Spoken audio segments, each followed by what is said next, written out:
Muy buenos días, amigos y amigas participantes en este curso sobre Mi Monto Sagrado 2021, la novela de Alejandro Neira. En esta tercera y última sesión eh, hacemos una aproximación a a las partes, diríamos, finales de la novela, porque como les había dicho en la primera sesión, y siempre tengo a la mano el volumen, esta es una obra narrativa muy bien estructurada en cuanto a su concepción unitaria. Como decíamos en la primera sesión, eh, Neira nos plantea a los lectores una una obra amplia sobre todo por los mundos que abarca. Nos plantea una obra como si fuera una oración religiosa, y por eso decidimos dedicar cada sesión a cada una de estas tres grandes secuencias de la novela, que dicho desde ahora, no es una novela cronológica, de ninguna manera.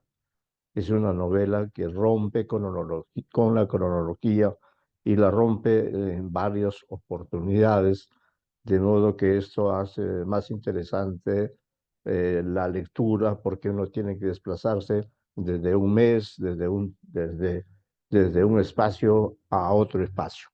En la primera sesión hicimos una lectura de los 7 capítulos dedicados al padre.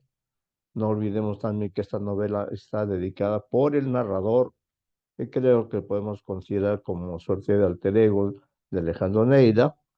Está dedicada al padre, porque fue el padre quien lo motivó constantemente a escribir sobre la historia de este embajador y su pareja. Eh, lo paradójico, como decíamos en la primera sesión, es que él finalmente aceptó, finalmente logró plasmar la novela que su padre siempre le había sugerido.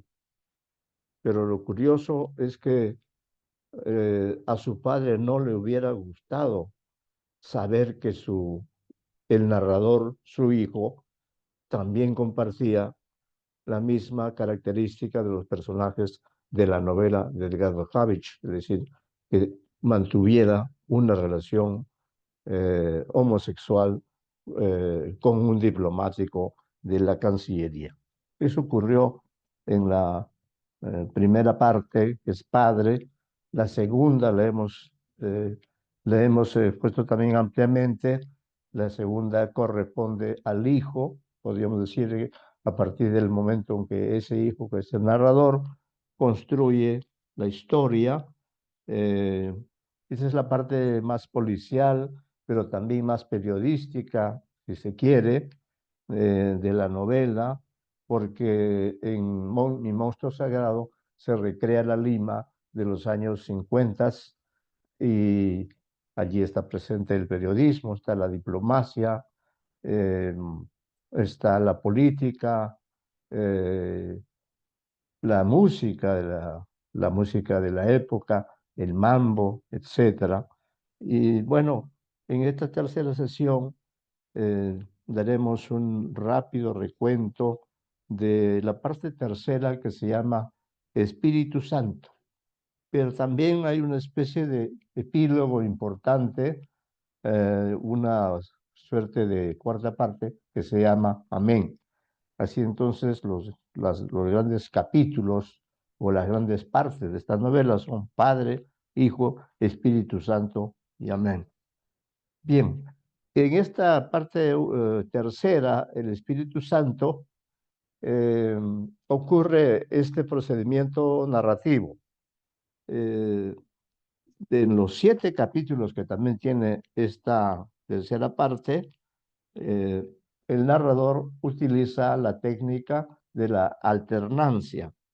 Esto quiere decir que en los capítulos 15, 17, 19 y 21, eh, allí recrea, de un lado, eh, la presencia de varios personajes de la novela en Europa. Es otro aspecto novedoso también en esta novela, que es también una novela de viaje. Esto en los capítulos impares. Y en los capítulos pares, el 16 y el 18 y el 20, allí eh, nos hace partícipes de los momentos finales del crimen que comete Juan Antonio Perazo en contra del embajador MacLean, que fue la pareja que también inspiró a The Habich, pero Habich le cambió de nombre a los personajes. En cambio, Neira ha preferido poner los nombres históricos, los nombres reales. Entonces decía que rápidamente haremos un recuento. La novela está muy llena de detalles, muy llena de una serie de pequeños episodios. Tiene una complejidad que hay que leerla y una y otra vez. Pero en todo caso, este capítulo 15, como le decía, eh, es una analepsis, es decir, es un viaje al pasado, es un tiempo anterior al crimen en sí mismo.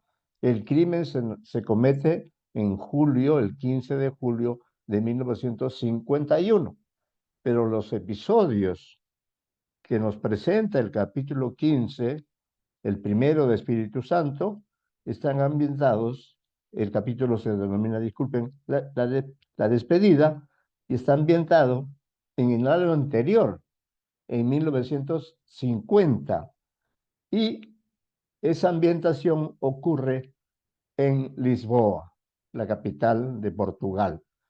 El viaje que realizan los personajes. eh, eh, Aquí se está usando en este capítulo la analepsis, que consiste en evocar sucesos anteriores a julio de 1951, fecha en que se produce el crimen que conmovió Lima. El narrador viaja a 1950 en el año anterior y nos conduce a los inicios de este año, 1950, en los que MacLean, el embajador y Perazo se preparan para el inicio del viaje a Lisboa, donde, como ya sabemos, el diplomático ejercerá el cargo de ministro plenipotenciario en la capital portuguesa y se lleva a Perazo, su asistente y amante, como ya sabemos. Eh, Ahí hay también un contraste que establece el narrador entre cómo fue la despedida de MacLean del Perú para irse a Lisboa y también cómo fue la despedida de Perazo para seguir a su maestro.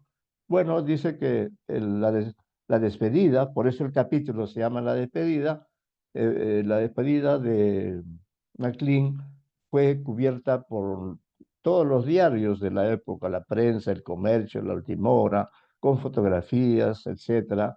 Eh, Fue un hecho público, un hecho notorio, la visita o el viaje como ministro plenipotenciario de MacLean.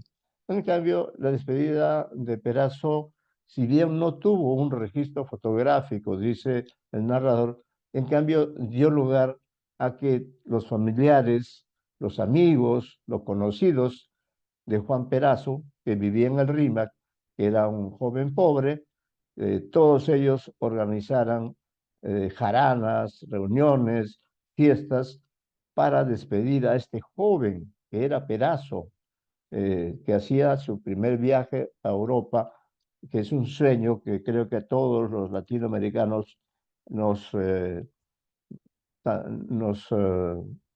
lleva siempre en algún momento a viajar a Europa. Con este dato, pues confirmamos que Eh, Mi monstruo sagrado es también una novela de viaje. El viaje se realiza en enero de 1990. No recuerdo algún otro novelista peruano, quizá latinoamericano, que haya recreado, como hace Alejandro Neira, eh, a Lisboa. La mayor parte de las novelas están ambientadas en Madrid, en París, en otras ciudades, en Londres, qué sé yo, ¿no? Bien. Con este nuevo capítulo se confirma, decíamos, que la obra de Neila es también una novela de viaje. El narrador acompaña el viaje que realiza por barco Perazo, el asistente que ve Lisboa por primera vez en enero de 1950, en pleno invierno europeo.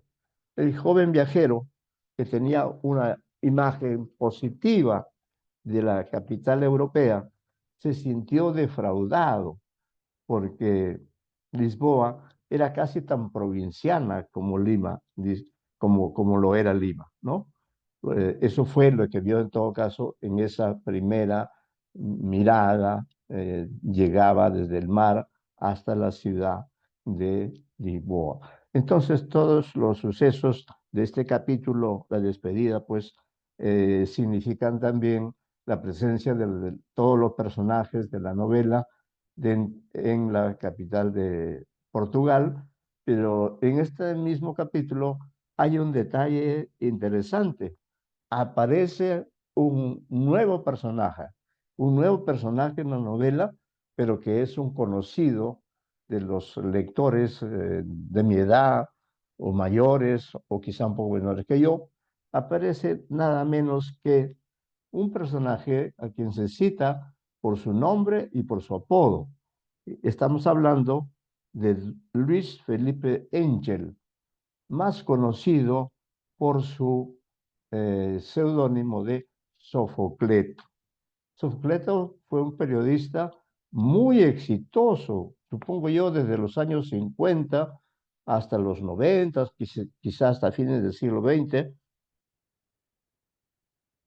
No tengo los datos de su trayectoria vital, pero en todo caso él estaba allí también, se había incorporado al equipo de la embajada peruana en Lisboa, y lo había convocado también MacLean justamente porque eh, Sofocleto era un periodista muy conocido, especialmente eh, un periodista del humor, ¿no?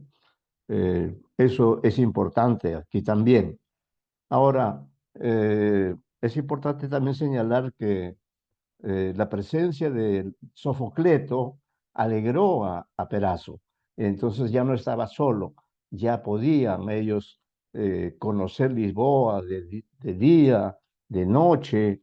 eh, Desde allí se proyectaban y descubrieron algo muy importante desde el punto de vista de la música.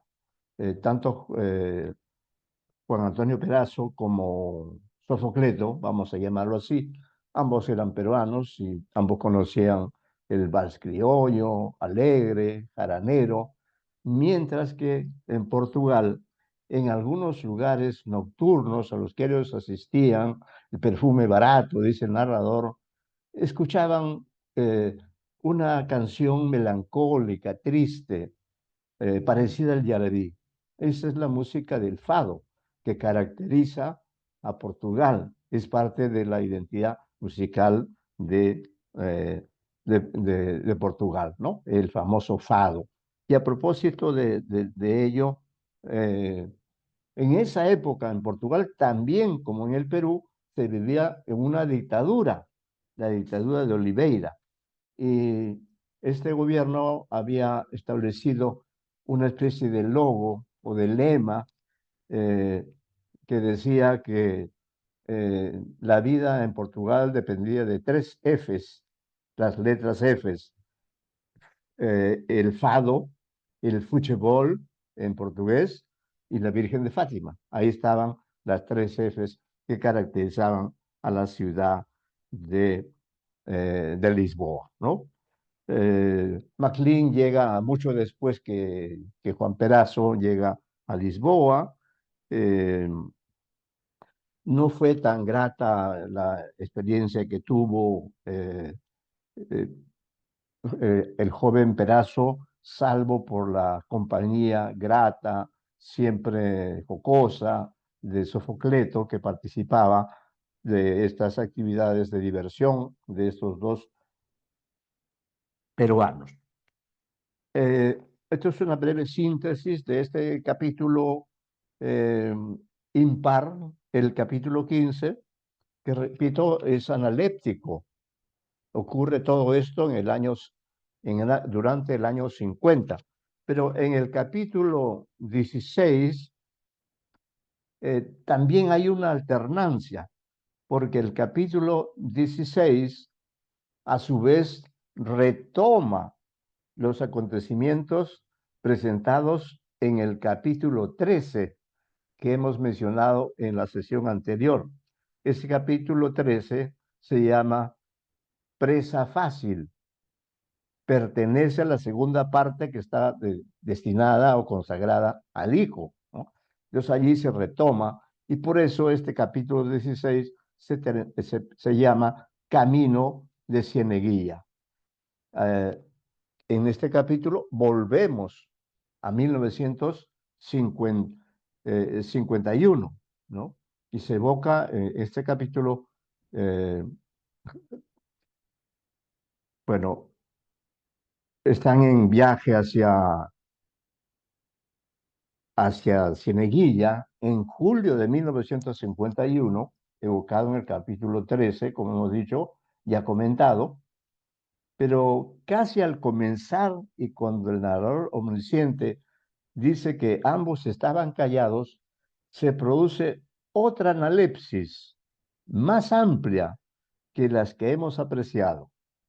Y es Perazo el que viaja, gracias a la omnisciencia del narrador, viaja en su mente hasta 1945, año en el que MacLean llevó por primera vez a Perazo a Cieneguilla para que lo acompañe y ayude en la fiesta que el embajador ha organizado para sus amigos. Entonces, este capítulo supone la vuelta a 1951, pero casi inmediatamente se vuelve otra vez hacia el pasado, un pasado más remoto que el de Lisboa, el pasado de 1945, cuando Perazo era un adolescente. Eh, en aquella oportunidad, en 1945, MacLean tuvo la generosidad eh, de comprarle ropa nueva, zapatos, todo lo que pudiera ser necesario para presentar a a su discípulo, a su secretario personal, ante sus amigos con los cuales iba a compartir una fiesta de hombres solos en Cieneguilla, ¿no? Así es. Eso ahora, en cambio, retomando el 15 de julio de 1951, dice el narrador Perazo, comillas, era alguien muy distinto, un hombre aferrado a una pistola y dispuesto a todo. Ya se había cansado del maltrato y fue él quien ordenó al embajador que detuviera su carro y se estacionara. MacLean se sorprendió, pero obedeció a su asistente, subió al asiento posterior y pensó que quizá disfrutaría de otro momento de placer. Entonces estamos en momentos previos al crimen en sí mismo. Pero el narrador nuevamente retarda el desenlace de la historia y hace esperar al lector mientras con su omnisciencia nos hace conocer los recuerdos y pensamientos de Perazo, quien por primera vez tiene a su jefe bajo su dominio y sabe que éste hará lo que él le ordene, porque una pistola cargada hace la diferencia entre ambos. Y ahora, en el capítulo 16, se produce una alternancia con el capítulo 15, que ya hemos comentado. Hay una alternancia. Del 15 se pasa ahora al 17, mientras en el 16 se ha evocado los momentos previos al crimen. Así está trabajando Neira en esta tercera parte mediante este recurso de la alternancia. Y entonces, gracias a esta nueva análisis, volvemos a 1950 y Lisboa, ciudad en la que Perazo y Luis Ángel experimentan los cambios estacionales y ya se encuentran disfrutando del calor del verano. Y como el embajador MacLean asistía a diversas invitaciones, este dúo de jóvenes peruanos disponía de tiempo para pasear, beber y aprender algo de portugués, lo cual les daba la oportunidad de alternar con simpáticas portuguesas. El narrador hace una descripción precisa de ambos personajes. Voy a citar esta descripción de Perazo y de Sofocleto. Dice, no eran una mala dupla, un alto, blanco y delgado, Angel, es decir, Sofocleto, y un chato, moreno y robusto, Perazo, ambos peruanos, diplomáticos, con apellidos que bien podían llamar la atención a aquellas capitalinas que más bien parecían provincianas y que con unos cuantos brindis se volvían también coquetas y estaban dispuestas siempre a conocer un poco más de aquel país de fábula cuyo nombre era tan, pero tan gracioso. Y dice el narrador entre paréntesis, Perú en portugués significa pavo, ¿no? Allí estaba la gracia del nombre de nuestro país. Pero además, dentro de esta relación tormentosa, eh, Perazo ponía a su jefe en una actitud de celos cuando le contaba que tenía algunas cariñosas amigas portuguesas con las cuales compartía relaciones íntimas. Coquelo, que es el nombre familiar de MacLean, se incomodaba, pero no podía hacer nada contra su asistente. Estaban en otro país y Juan Antonio había madurado. Ya no era un adolescente que su jefe podía manipular. Sus experiencias en el verano portugués habían hecho de él una persona más empoderada. Entonces, este personaje también va creciendo a lo largo de la novela. Quizá por ello su jefe le dio órdenes para que participe como representante del Perú en un congreso de las municipalidades de las capitales del mundo, ¿no? Esto significa pues que le dio una cierta responsabilidad mientras Coquelo viajaba al Vaticano para una ceremonia organizada por el Papa de aquel entonces, Pío XII. Pedazo aprovechó la ausencia de su jefe, que estaba en el Vaticano, para organizar algunas francachelas que le hacían recordar sus jaranas bajopontinas. Fue casi un mes de bacanales a las que se sumó Luis Felipe Ángel, Sofocleto, cuando volvió de sus vacaciones autorizadas en España. Maclean demoró en volver a su puesto porque debió acompañar al cardenal Juan Gualberto Guevara hasta el fin de su viaje al Vaticano. Por eso el embajador retornó el 15 de noviembre de 1950, cuando comenzaba el otoño. Y piensa el narrador, o piensa Perazo, dice, Lisboa sin Maclean se había convertido definitivamente en un mejor lugar para vivir pese a la entrada del otoño. Perazo recién empezaba a disfrutarlo cuando llegó el invierno. Los últimos meses de 1950, el año previo al asesinato, no fueron precisamente los más propicios para el asistente personal, aunque eso no fue obstáculo para que él y su compañero Ángel Sofocleto pasaran la noche vieja en una celebración popular en el centro de Lisboa, con algunas amigas portuguesas y no precisamente cantando fados. Fue por esos días que pasó por Lisboa Milagros, una joven gaditana cuyos familiares conocían al embajador peruano. Fue este el que encargó a Perazo que acompañara a la visitante española en su recorrido por Lisboa. El asistente de Maclean se enamoró de ella y le hizo una propuesta de matrimonio que la joven rechazó. Claro, ¿cómo lo iba a aceptar si recién lo estaba conociendo? Volvió esta joven a España con la promesa de escribir a Perazo. Por eso, después de la partida de ella, El enamoradizo asistente personal lo recordaba y, cito al narrador, aún encamado con una amiga lusitana, el joven secretario Perazo no podía evitar tenerla en sus pensamientos. Milagros Castelá Laqueriza, personaje que ya ha sido mencionado en el capítulo 12, que se llama precisamente Cherchez la Femme, ¿no? Es decir, que Milagros fue una pieza del rompecabezas que se armó acerca de la personalidad de Perazo.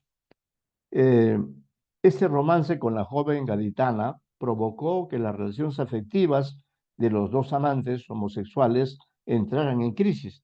Perazo sentía la necesidad de liberarse de su amo y amante. Quería tener una vida propia y probar fortuna en Europa. Quizá podía viajar a España. La situación se agravó cuando el asistente le comunicó a Maglin sus planes de cortar su relación con este y le pidió que le ayudara a conseguirle un trabajo. Después de todo, se había dado cuenta de que la vida diplomática, sin ser necesariamente el hecho de rosas que esperaba, era una buena forma de subsistencia. Vaya que sí. Este clima de guerra continuó hasta los primeros días de abril de 1951. Ya estamos en 1951, el año del crimen, pero todavía faltan 2 meses, 2 o 3 meses, de abril a julio. McLean había recibido, ojo, en este detalle, había recibido una llamada del Ministerio de Relaciones Exteriores y le comunicaba que muy pronto sería nombrado embajador en un puesto y fronterizo importante para el Perú. La resolución firmada por el propio general Odría, dictador del Perú en ese momento, llegó el 3 de abril y fue Juan Antonio Perazo quien descifró el cable donde venía la buena noticia. Para él significaba la posibilidad de comenzar una nueva vida, lejos de la presencia de quien era su amo y su amante desde hace varios años. Había llegado el momento de cambiar su vida y ser libre.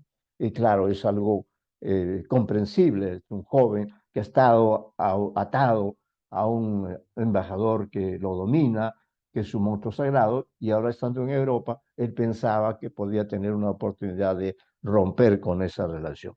Siguiendo con la alternancia, eh, en este capítulo 18 que se llama No veo, no veo, que tiene un nexo con el capítulo 16, te da también otra vez la alternancia, retornamos a los momentos breves en que se produjo el asesinato del embajador McLean.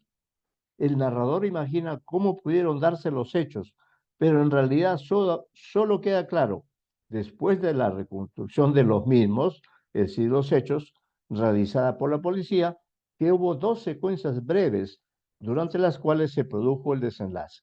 En la primera, los dos protagonistas, víctima y victimario, permanecieron en el interior del auto y allí se produjo el primer disparo que hizo Perazo, que impactó más en el auto.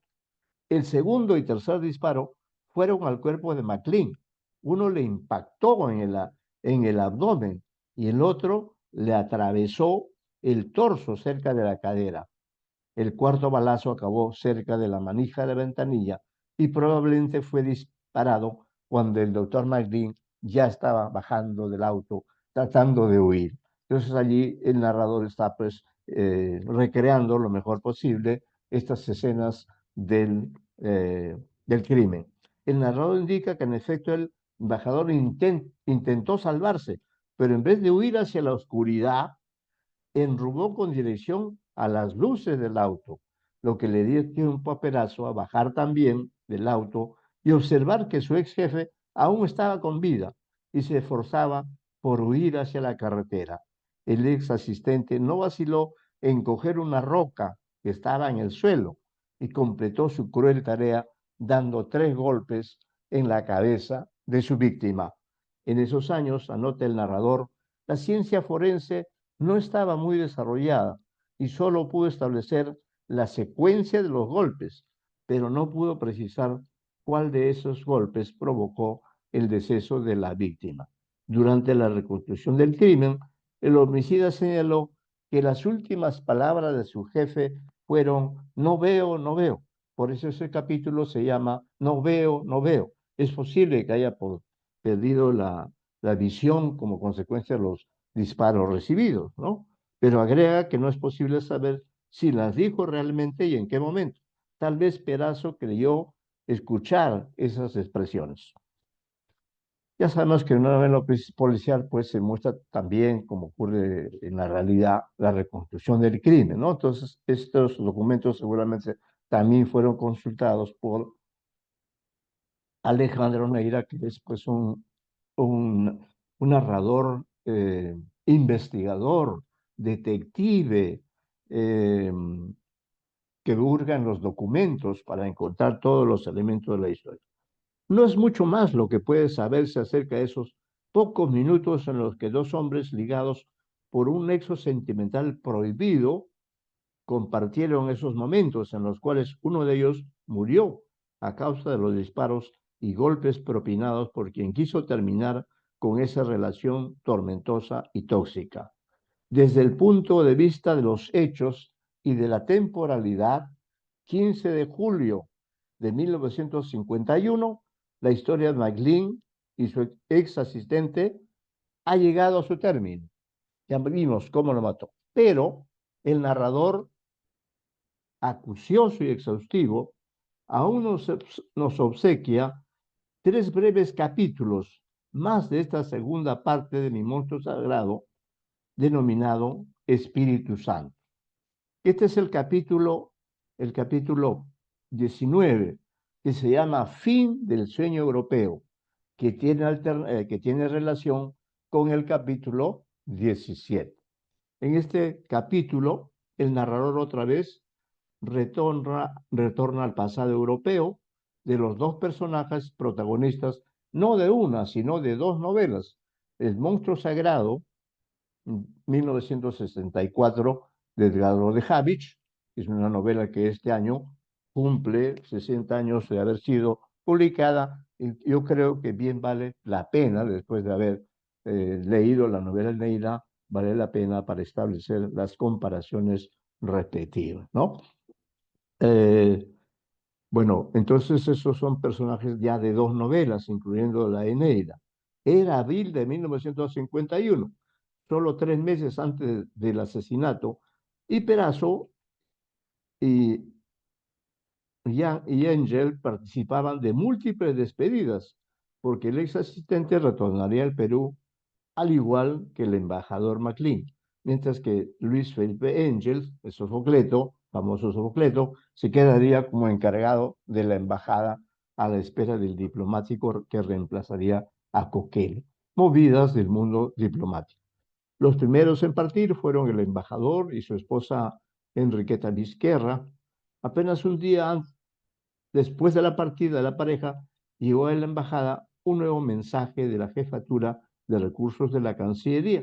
Allí se daba término al nombramiento de Juan Antonio, y era lógico, él había llegado como secretario del ministro plenipotenciario, MacLean, y terminado el mandato de este, no le quedaba sino volver al Perú. No era ese, sin embargo, el propósito de Perazo. Él deseaba quedarse en Europa y pensaba viajar a España para visitar a Milagros Castelá, a quien consideraba prácticamente su enamorada. Muy iluso Perazo, ¿no? Apenas conoció una vez a Milagros y ya se sintió enamorado. Eh, entonces, había perdido el empleo, pero la suerte no estaba del lado del asistente. A los pocos días de enterarse del fin de su nombramiento, le llegó una carta de Madrid, firmada por Milagros, en la que la joven española daba por terminada todo tipo de relación con Perazo. Le comunicaba que había recibido una comunicación del propio embajador MacLean, en la que éste le informaba a la joven que su amigo Perazo tenía una esposa en Lima y hasta un hijo. Con ello quedaba descartada toda posibilidad de quedarse en Europa. Debía volver al Perú, pero se daba cuenta que su jefe se había excedido en su maldad, ¿no? Es decir, la carta la envió MacLean para alertar con noticias falsas a Milagros. Milagros le escribió una carta a Perazo rompiendo toda relación. Entonces ya no había forma de pensar en quedarse en Europa. Sin duda, eso distanciaba más también a ambos protagonistas. El embajador, consciente de lo que había hecho, trató de rehuir a Perazo durante aquellos días finales de su permanencia en Lisboa.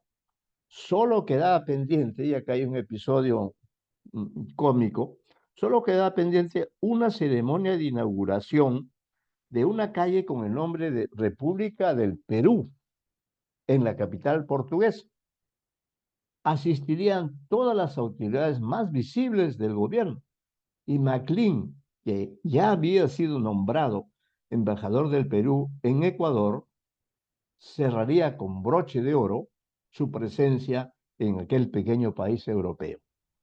Pero el diplomático no contaba con la venganza que le había preparado Perazo para el día de la inauguración de la calle con el nombre de nuestro país. Si vamos a Portugal, habrá que buscar esa calle. Ese 19 de mayo de 1951, el embajador estaba a punto de cortar la cinta tricolor que simbolizaba la amistad entre los dos países, y acá cito al narrador, cuando en ese mismo momento llegó corriendo hasta MacLean una mujer voluptuosa, vestida con una falda roja, una blusa blanca y un sujetador negro, que apenas contenía un busto enorme. Aquella supuesta amante se acercó a donde estaba el asombrado diplomático para darle una leve pero sonora bofetada e increparle por haberla engañado con esa mujercita, disculpe, insignificante, huesuda y antipática que tenía al lado. Allí está la venganza de Perazo.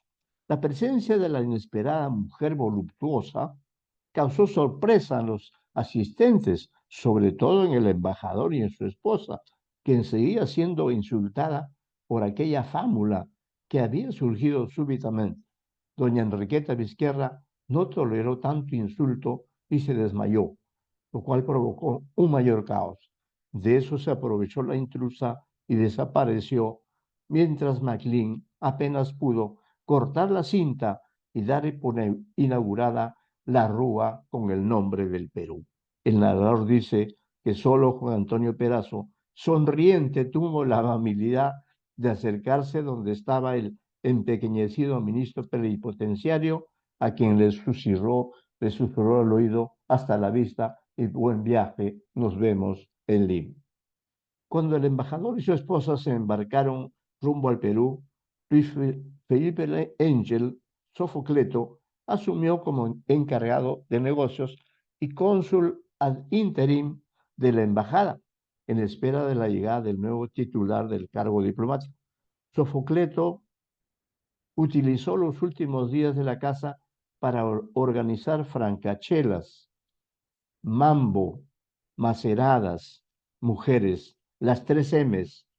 Y decía oponerse a las tres F de Oliveira, que hemos citado, si se quería convertir a Portugal en un país respetable, es decir, en un país donde hubiera diversión. Había que reemplazar esas tres Fs de Fado, Fátima, fútbol, por estas tres propuestas: mambo, maceradas, se refiere a la maceración del vino, y mujeres. Bien, eh, entre los asistentes a esa reunión que organizó Sofocleto para despedir a Perazo, dice el narrador, estaba por supuesto la indignada amante de MacLean, Ana Valente, hermosa y voluptuosa cantante de fado, natural de Porto, que no podía aguantar la risa cada vez que tenía que contar una vez más, a pedido de todos, la historia de la inauguración de la Rúa República del Perú, y describe los rostros de MacLean y de su esposa. El último segmento de este capítulo nos muestra el viaje de regreso de Juan Antonio con destino a Lima. Ya hemos dicho que esta es una novela de viajes, ¿no? El viaje de ida a Europa y el viaje de retorno a Lima. Eh, Se despidió con nostalgia de Lisboa y de su amigo Sofocleto, con el cual había compartido tantas horas de tristeza y de alegría en Lisboa. Ese viaje lo llevó primero a Panamá y de allí se volvió a embarcar rumbo a Guayaquil, donde compró la pistola con la cual pensaba amenazar y quizá matar a Coquelo.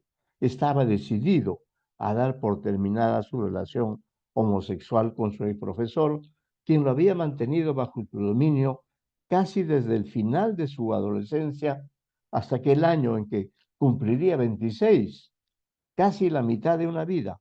Estaba deseoso de ser libre y ser por fin un hombre de verdad. Eso era el objeto de deseo,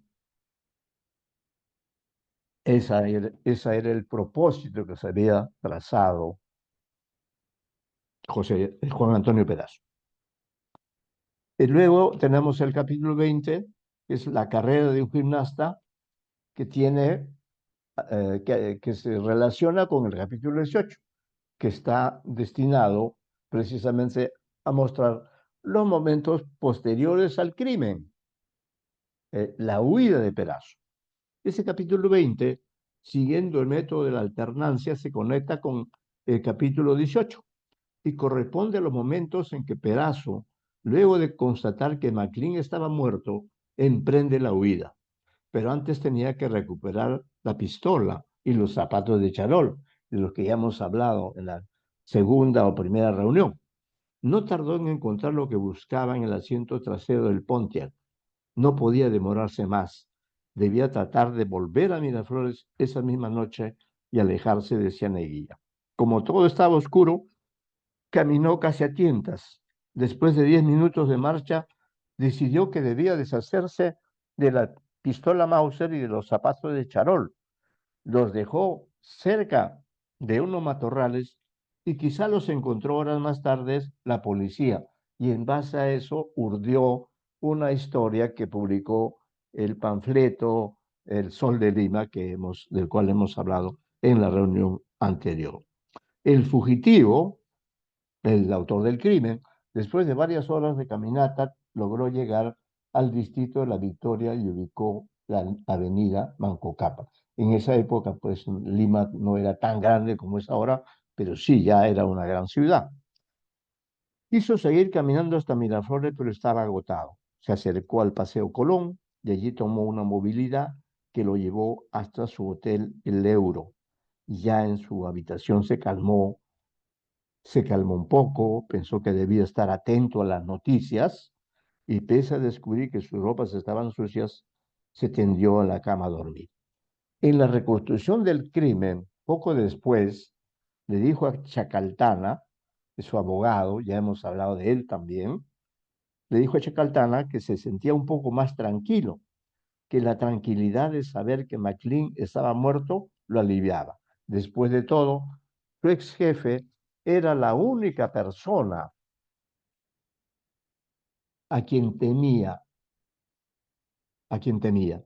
El esfuerzo tremendo que significaba matar a un hombre no impidió que Perazo durmiera tranquilo hasta el mediodía siguiente, en que sintió mucha hambre y supo que debía bañarse y comprar un traje nuevo. El capítulo 21, que es el capítulo final de la parte denominada Espíritu Santo, eh, tiene relación con el capítulo 14 de la segunda parte. El capítulo 14 se llama Corazón de Poeta, pero a su vez también esto está relacionado con la historia que nos ofreció el narrador plasmar en la novela, que se llama Corazón de Poeta, y que surgió en el capítulo sexto de la primera parte, aquel capítulo que se llama Los libros que somos. Ahí comenzó a transcribir el cuento, lo ha continuado en la segunda parte dedicada al padre, y ahora lo retoma para concluir en esta tercera parte denominada Espíritu Santo. Por fin hemos llegado al capítulo con que concluye la tercera parte que corresponde a Espíritu Santo, que cuenta como las anteriores con 7 capítulos. Lo que debemos destacar es que la historia que cierra este capítulo 21 pertenece al fin del cuento Corazón de Poeta. Es decir, no tiene que ver con la historia de Maclean y Perazzo. Corazón de Poeta, que el narrador incluyó como parte del capítulo sexto, como acabamos de decir, los libros que somos. Luego lo incorporó como el capítulo 14 de la segunda parte, con el nombre de El Corazón de Poeta. Y reiteramos, concluye en el último capítulo de Espíritu Santo. Siguiendo un recurso adoptado en el capítulo 14, se incluye, porque esta historia del corazón de poeta está escrito en otro registro, en otro tipo de prosa, más cultivada, en una prosa más artística. Eh, Parece remitir, por ejemplo, al arte de amar de Ovidio. Y entonces se incluye dentro de una relación que ha estado haciendo del capítulo sexto, una parte que dice un séptimo arte capaz de hundirse en la tristeza. Ese es un subtítulo de esta historia de Corazón de Poeta, que se introduce dentro de determinadas partes de la novela y abarca esas 3 partes que hemos mencionado. Entonces, esta es la historia del narrador que está nuevamente reunido con su amante y maestro, porque ya nos ha confesado antes que él también ha tenido una relación homosexual con un diplomático, y esa era la razón por la cual él escribió la novela después que su padre muriera, porque si su padre hubiera leído su historia, se hubiera quedado espantado, ¿no? Bien, entonces, en esta sección, un séptimo arte capaz de hundirse en la tristeza. El narrador está nuevamente reunido con su amante y maestro. Este último instruye a su joven discípulo en los secretos de las películas, en especial en la de Hitchcock, y también Compulsión de Richard Fleischer. Y a través de ese recuento de películas llegaron al recuerdo del monstruo sagrado, Compulsión, La Soga. Esta última es la primera película que vieron en esa oportunidad. Y después el narrador reflexiona sobre el sentido de sus relaciones con su maestro diplomático. Piensa que éste ha querido demostrarle que en cada pareja había siempre alguien que mandaba, el fuerte de la relación. ¿Era eso lo que quería mostrarme realmente? ¿Que era él quien me había hecho a su imagen y semejanza? ¿Que él me había hecho un moderno Prometeo, un Frankenstein gay que podía seguirlo a donde él quisiera y entregarme a lo que deseara?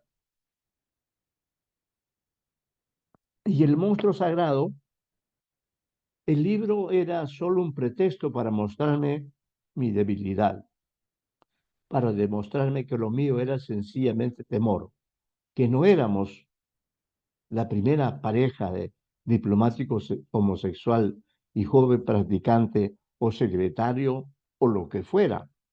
Y de nuevo, para enseñarme que en esta relación era él el hombre, él el único que podía tomar decisiones. Era él quien sabía sobre todo y yo su aprendiz de brujo o de bruja.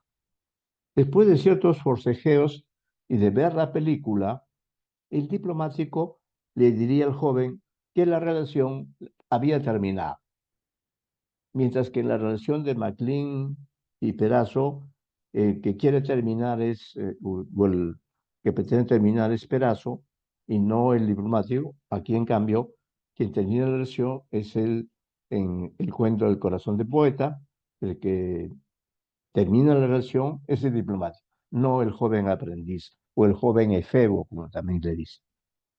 Después de ciertos forcejeos y de ver la película, el diplomático le diría al joven que la relación había terminado, que ya había aprendido bastante, que ahora ya podía volar con sus propias alas. Y cito, todo eso lo decía con la certeza de saberse superior. Entonces entendí lo que debía hacer, dice este narrador de corazón de poeta. Fue en una suerte de anagnórisis, de descubrimiento, el narrador comprendió que su maestro, y abro cita, no era en absoluto un superhombre, era solo un super gay que me había engañado, como seguramente ya lo había hecho antes a tantos. Todo lo que sabía no era más que frases hechas, versos de Chocano y Neruda, música cursi de los 60, cuyas letras poseía para él la poesía que supuestamente conocía. Cerramos la cita. Recurriendo al lenguaje del cine, el narrador confiesa que en cámara lenta se hubiera visto mejor la forma en que él abrazó al superhombre, entre comillas. Abrazó por la espalda y mientras éste creía que jugaban a hacerlo feliz, dice el narrador, lo empecé a ahorcar suavemente. No habría soga, ni pistola, ni roca. Era más fuerte que él y disfrutaba mientras lo asfixiaba, ebrio y extasiado al mismo tiempo. Quiero pensar que murió sintiendo placer, que no le di tiempo para que sufriera. Cerramos la cita. Todos los hechos que fueron parte de este súbito asesinato, que el narrador lo cuenta mediante los recursos de una cámara que registra paso a paso lo que ocurre en la habitación del diplomático. Pero, pero el que comete el crimen ha tomado todas las precauciones para que nadie piense que ha sido un homicidio, sino un suicidio. Por ello, pese a las primeras sospechas de algunos, el narrador exclama, estoy libre y ha podido retomar su vida. Estudió, dio unos exámenes que no le parecieron difíciles y se convirtió finalmente en un diplomático, que es lo que no alcanzó a hacer José Antonio Perazo. Como aquel consejero, que fue su pareja, este nuevo, eh, este personaje que se sentía libre, fue a Roma también y se volvió más culto y sensible, aunque menos marica, quizá. Se casó con una italiana dulce y espléndida, que de todos modos le aguantó poco cuando llegó al Perú y que finalmente se terminó regresando a la península, harta de una vida de apariencias. El narrador reafirma ser, comillas, un diplomático divorciado y con pasado. Lo bueno es que la mayoría de los jóvenes no lo conocen. A ellos los invita a diversos espectáculos, como lo hacía el maestro al que admiraba y mató.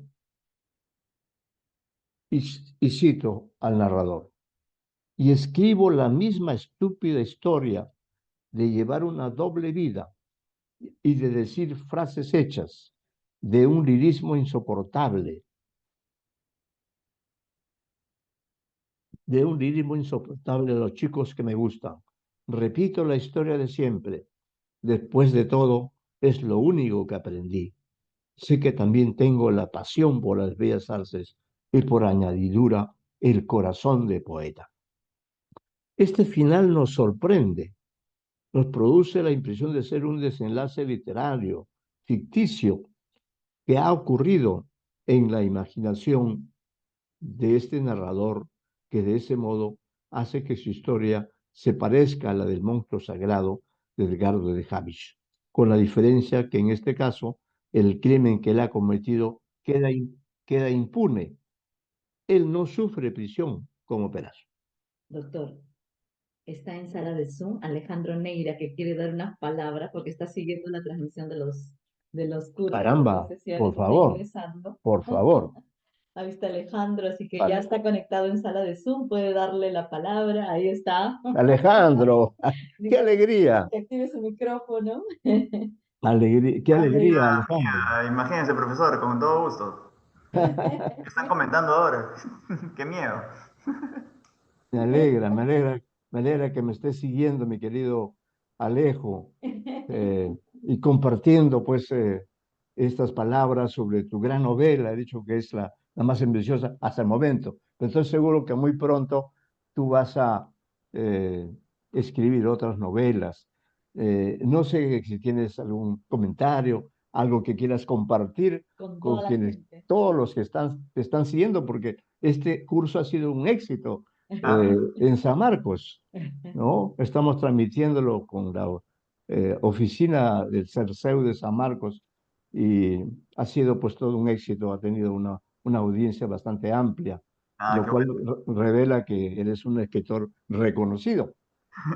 Gracias, profesor. No, como siempre le digo, es un gusto poder estar conversando con ustedes por el cariño que le tengo y por los recuerdos de las clases en San Marcos sobre todo, pero no, nada, lo único que puedo compartir ahora es que sí, siempre se lo he dicho, ¿no? Esta es una novela a la cual le tengo mucho cariño por diversas razones, en parte porque tiene que ver con una historia que me costó tiempo en investigación, ¿no?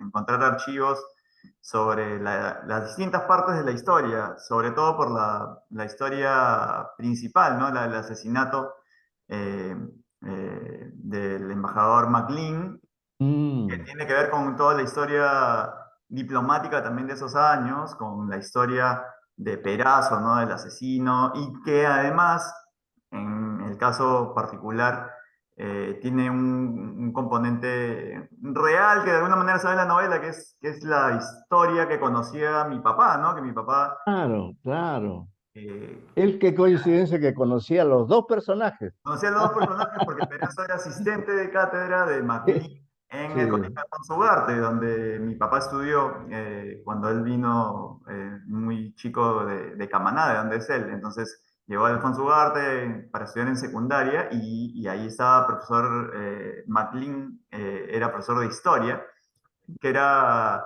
una de esas cosas que creo que ya un poco que no se dan tanto, ¿no? Una época en la cual las grandes unidades escolares, eh, quizás como el Colegio Presidente de la República, podría ser ahora, ¿no? Congregaban a muy buenos académicos, gente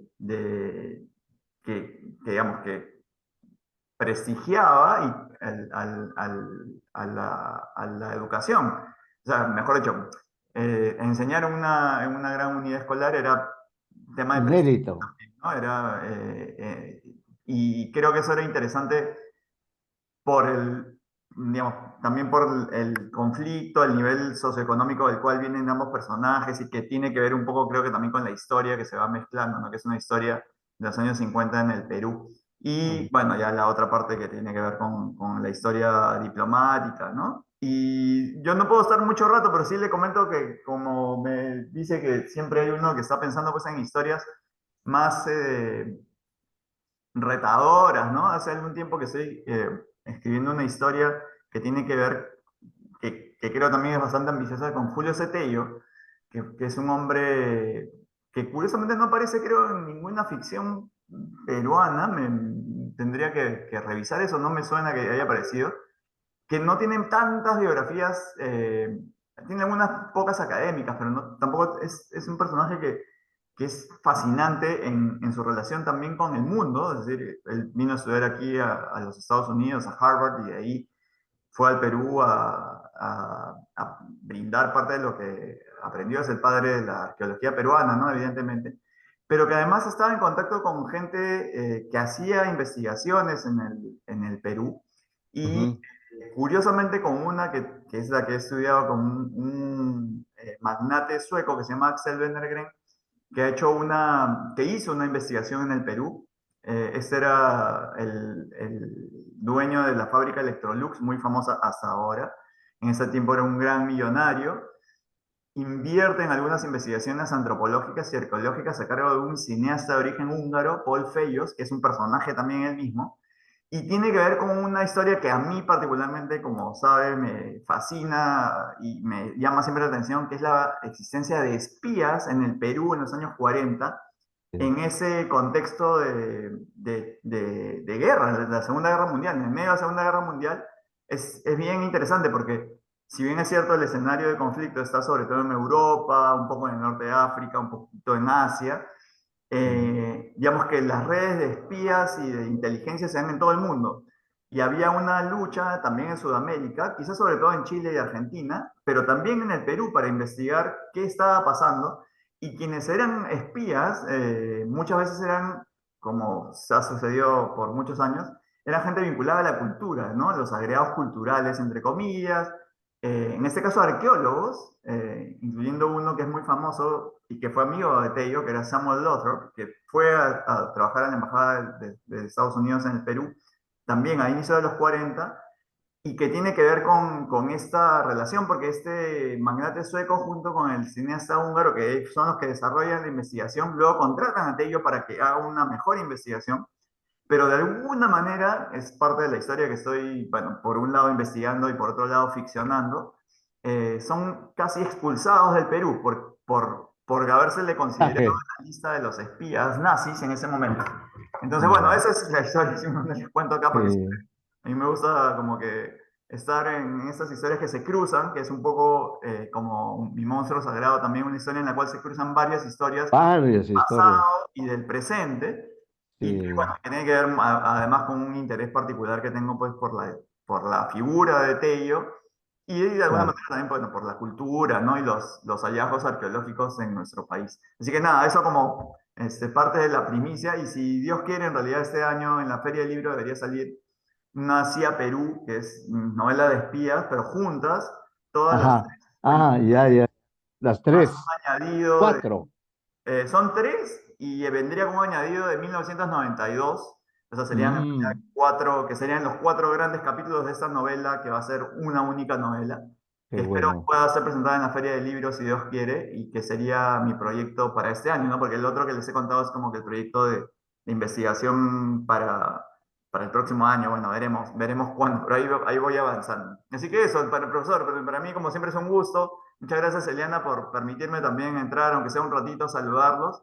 Esto, claro. Espero vernos pronto de manera Claro que presencial sí. en el Perú. Presencial, sí, sí. Te cuento también, para terminar, que en San Marcos también los muchachos de literatura están estudiando tus tradiciones peruanas. Ah, qué bueno. También con ellos. Así que siempre Bacán. tu obra está presente y yo pienso seguir investigando y plasmar una visión de conjunto sobre toda tu narrativa. Así Muchas que gracias, profesor. ya te molestaré para pedirte Yo información y feliz. datos. Siempre ¿Ah? feliz Un abrazo, de conversar. Un abrazo a la un distancia. Cuídense abrazo. mucho. Gracias Chao, por chao. honrarnos con tu presencia. No, feliz. Chao, chao. Gracias, sí. Bueno, como decía Vallejo, estoy emocionado. ¿Qué más da? ¿Qué más da? Claro, conozco a Alejandro Neira desde que tuve el honor de ser su profesor. Él ya era un gran lector desde esa época y lo sigue siendo. Y por eso creo que uno de nuestros novelistas más relevantes, más productivos, más prolíferos. Es un buscador, es un narrador que trata de abarcar todos los elementos que son parte de una historia con ese método de la alternancia. Precisamente eh, en este corazón de poeta, en el cuento, allí se dice, ¿no? Ahí nos habíamos detenido para recibir la presencia gratísima de Alejandro Neira. Este narrador dice, ¿no? Escribo la misma estúpida historia de llevar una doble vida y de decir frases hechas de un lirismo insoportable a los chicos que me gustan. Repito la historia de siempre. Después de todo es lo único que aprendí. Sé que también tengo la pasión por las bellas artes y por añadidura el corazón de poeta. Como decíamos, este final nos sorprende, nos produce la impresión de ser un desenlace literario, ficticio, que ha ocurrido en la imaginación de este narrador, que de ese modo hace que su historia se parezca a la del monstruo sagrado de Edgardo de Habich, con la diferencia que en este caso el crimen que él ha cometido queda impune. Él no sufre prisión como Perazo y se dispone a ejercer el rol de maestro que seduce a algún joven incauto que merodea por el mundo de la diplomacia. Y luego viene esta parte final que se llama Amén, que también es muy valiosa. Voy a compartir con ustedes eh, algunas líneas, porque esta parte de Amén también es consistente, es muy interesante. Eso nos va a permitir también establecer una cita con otro texto de Alejandro Neira, que también es un gran cuentista.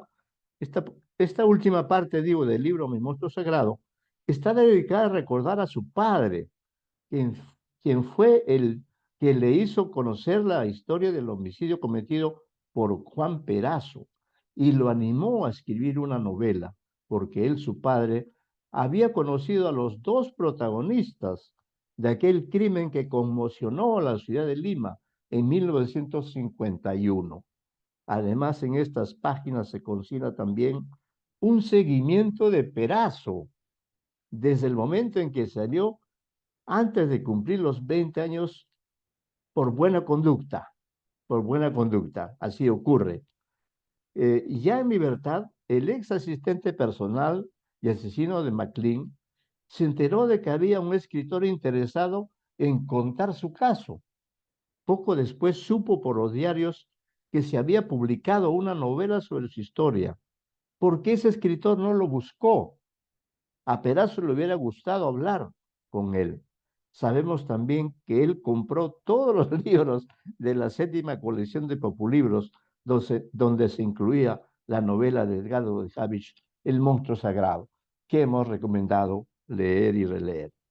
El narrador, a su vez, nos hace saber que él no llegó a ser diplomático, ese narrador del él no llegó a ser diplomático. Después de hacer sus prácticas en la Cancillería, consiguió trabajar en un estudio de abogados y pudo ayudar a sus padres, sobre todo cuando su madre contrajo un Alzheimer irreversible.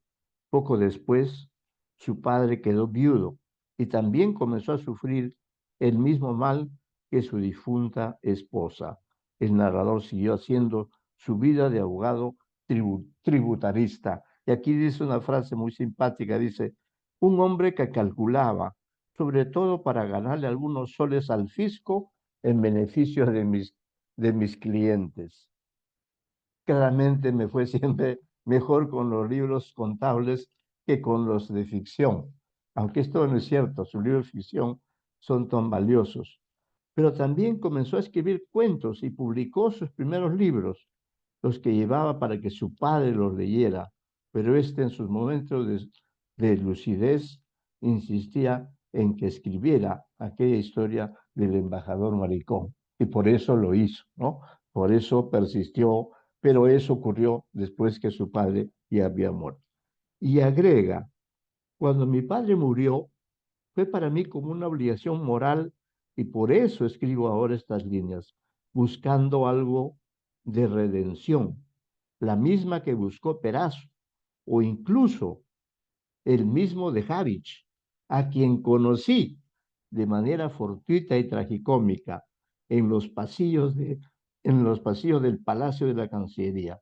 E incluso lo visitó en su casa, el narrador, con el objetivo de hablar sobre aquella novela que publicó en Populibros. Pero el embajador escritor no recordaba nada de aquel libro y el narrador quedó defraudado. Se le ocurrió entonces buscar a Perazo. Luego de una investigación en una serie de archivos y documentos, averiguó que Juan Antonio había viajado a Chiclayo.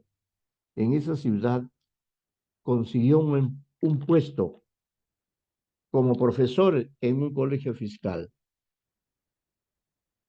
Con el correr de los años, fungió de animador de veladas literarias, periodista ocasional y crítico aficionado. Se llegó a casar y no tuvo hijos. Su esposa murió poco después en un accidente. El narrador recuerda que Perazo, en su faceta de animador de veladas literarias y crítico aficionado, rescató la figura de un escritor chiclayano, José Eufemio Lora y Lora. Y a propósito de este hombre de letras, poco recordado, dice el narrador, alter ego de Neira, que, y cito, nadie en el Perú ha escrito más artículos que Gelil. Gelil es las siglas del nombre de ese escritor, ¿no? Que es José Eufemio Lora y Lora. Por eso sus siglas son Gelil. Nadie en el Perú ha escrito más artículos que Gelil, sigla de su nombre, que Perazo. Es el mismo oculto en las siglas JAP. Y cualquiera que haga una lectura de aquellas biografías descubrirá muchos detalles que sin siquiera él saberlo se parecen más a la vida del propio Perazo que a la de Lora y Lora. Nunca nadie podrá confirmarlo, pero en París, José Eufemio Lora, es decir, Gelil, al parecer se enamoró de un hombre mayor, de quien fue discípulo, un hombre grande y genial, aunque gris y gordo, con una calvicie incipiente, poeta y diplomático al mismo tiempo. La tragedia de Lora es que murió antes de poder descifrar aquel prohibido amor por Rubén Darío, nada menos, imagínense, antes de poder destrozarle el cráneo a pedradas. Con estas líneas cerramos esta aproximación a la novela premiada de Alejandro Neira. No hemos pretendido agotar la lectura de esta obra, que ofrece mucha exploración y reflexión sobre la vida de los seres humanos. Y efectivamente, acá digo, queremos haber leído un cuento de Neira acerca de José Eufemio Lora y Lora. Y porque creo que tenemos tiempo, lo vamos a leer.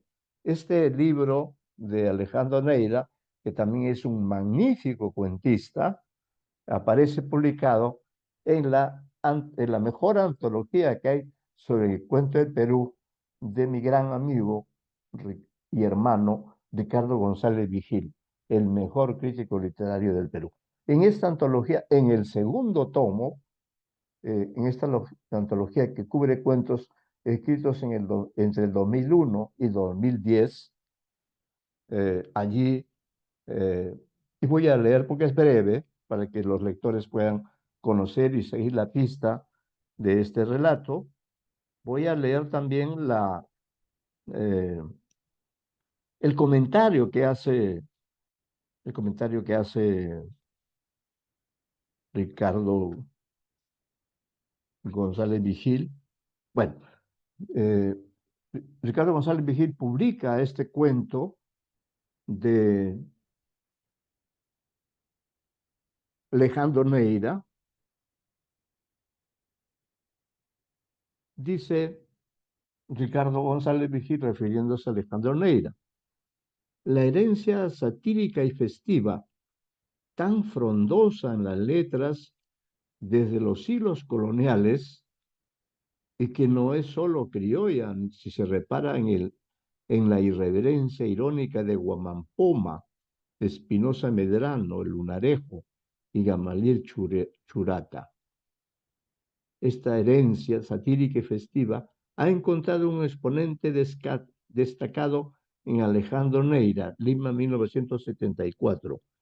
Diplomático de carrera, enriquece nuestra tradición satírica con el horizonte contemporáneo de las recreaciones metaliterarias y los juegos culturales con patente de corso para fabular lo que Marcel Shaw denominó vidas imaginarias y que ha fructificado en maestros en el arte de rehacer, más allá de lo fáctico y documentable, pero instalando un verosímil burlesco, la existencia de personajes reales. Borges, teje variaciones de Homero, Shakespeare, Mujica Lainez y Marco de Neri, Verbigracia. Su espíritu carnavalizador no perdona ni su trabajo diplomático si nos atenemos a su propia presentación. Actualmente trabaja en el gabinete de canciller, donde se dedica a seguir escribiendo discursos, comunicados y otros textos de ciencia ficción. Dado que aborda personajes tan criollos como andinos, ha comentado el diplomático escritor Carlos Herrera, efectivamente diplomático escritor, muy buen escritor, cuya novela Gris, La Penumbra, cumple 60 años de haber sido publicada, una magnífica novela de Carlos Herrera.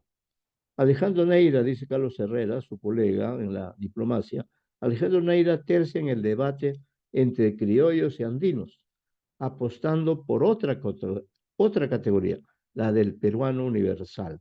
Al hacerlo nos recuerda también que la verdadera fractura en nuestra literatura y en toda literatura es la que existe entre lo solemne y lo estimulante.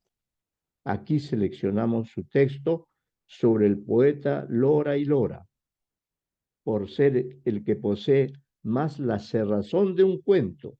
Sus otros escritos terminan laxos como apuntes, y el que se esfuerza más por penetrar en la intimidad de su biografiado, por conocerlo en profundidad.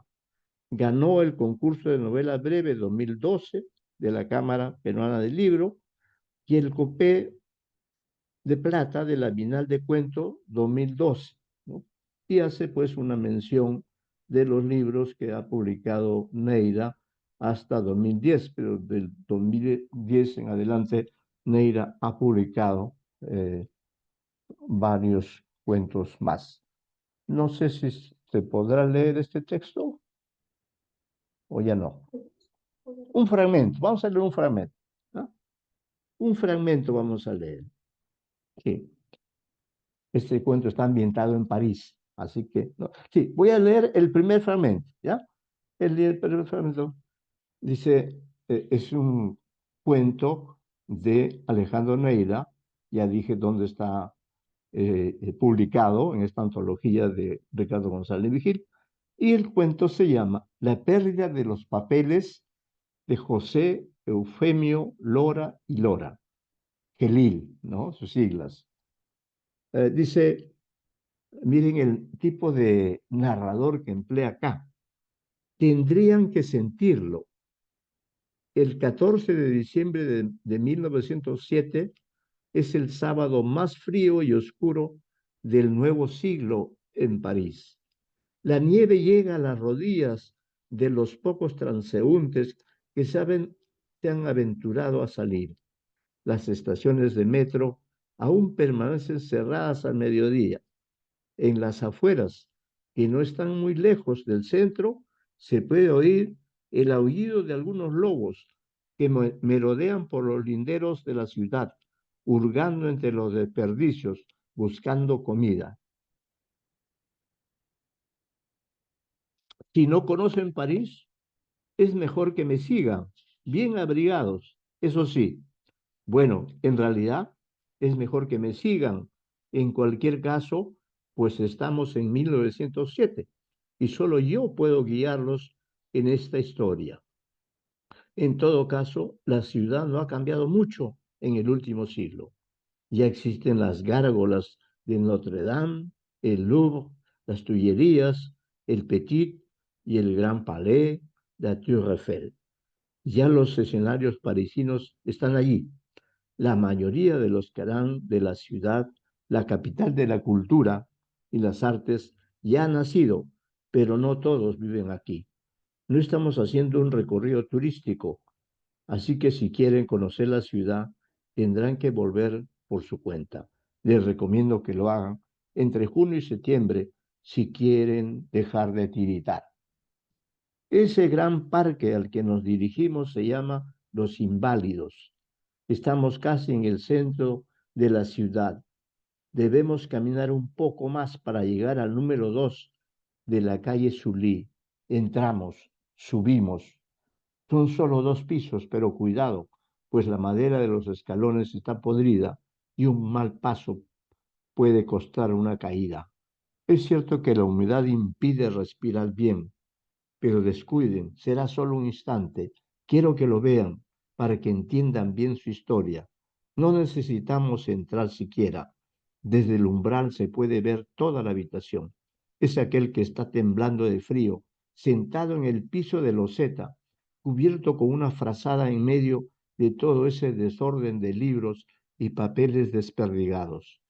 Si conocieran bien a José Eufemio Lora y Lora, poeta chiclayano, entenderían que aquel aparente pandemonio responde a una lógica, la suya. Podrán imaginar lo que piensa en ese preciso momento José Eufemio. Obsérvenlo sin temor. Aunque nos viera, no se daría cuenta de nuestra presencia. Aquel hombrecito delgadísimo, cuyos pelos parecen grasientos y que huelen a tristeza, encierro y humedad, no está en ese momento en París. Su mente está en la apacible Buenos Aires, luego salta a Panamá, a Lima y finalmente a su querido Chiclayo, donde su madre sigue aún cocinando, seguramente aquel chupín de raya que tanto le gusta. Claro, él no podría pensar que por la diferencia de hora y de clima, su madre estará durmiendo, cubierta apenas con una sábana, mientras sueña con un hombre sin rostro que la lleva a una playa de Eten en la cual, luego de besarla y tenderla tiernamente sobre la arena, le quitará la ropa blanca, la ropa con violencia. Ven, allí termina este cuento de Alejandro Neira y vemos que en esta novela que hemos comentado con ustedes, allí también se hace referencia a José Eufemio Lora, a Sofocleto, personaje que vivamente recordamos que lean ustedes, porque fue un humorista extraordinario. Eh, Sofocleto quiso ser parte de la literatura, escribió una novela, él es de la generación de los 50, escribió una novela que se llama La Tierra Prometida y fue comentada por Julio Ramón Ribeiro. Pero eh, Sofocleto finalmente se dio cuenta que eh, más que la literatura seria, se puede hablar de literatura seria, más éxito iría a tener en el periodismo, especialmente en el periodismo de humor.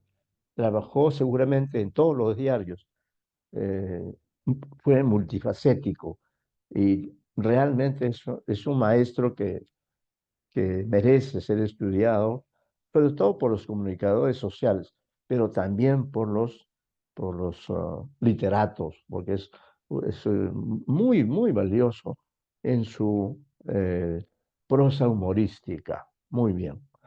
Bien, entonces damos ya por terminada esta sesión del curso auspiciado por el CERSAU de la Facultad de Letras y Ciencias Humanas de la Universidad Nacional Madre de San Marcos, y quizá próximamente también propondremos otro curso que se dará como este que hemos concluido hoy día, haciendo un repaso a esta gran novela de Alejandro Neira. Muchas gracias.